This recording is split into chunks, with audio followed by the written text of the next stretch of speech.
დარბაზში ვარჯიშობ, მაგრამ მაინც გძულს სარკეში ჩახედვის მომენტი. ეს შენი ბრალი არ არის. სიმართლე ისაა, რომ შენ მიყვები ისეთ გეგმას, რომელიც არასდროს იყო შექმნილი დაკავებული დედებისთვის. აი საბოლოოდ როგორ უნდა დაიკლო წონაში და იგრძნო თავდაჯერებულობა შიმშილის გარეშე. გეგმები სადაც გაწერილია: საათობით ვარჯიში, შიმშილი და უამრავი აკრძალვა, ზუსტად ამიტომ არ მუშაობს ეს ყველაფერი შენთვის.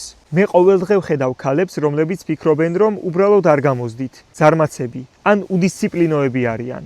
მაგრამ სინამდვილეში მათ უბრალოდ არ აქვთ სწორი სისტემა. სწორი სისტემა ნიშნავს კვებას, რომელიც არ დაგსჯის, არამედ დაგაპურებს. ვარჯიშს, რომლის შესრულება შეიძლება 20 წუთში, სახლის პირობებში, ბავშვებთან ერთადაც კი და ჩვევებს, რომლებიც რეალურად ერგება შენს დატვირთულ ცხოვრების წესს.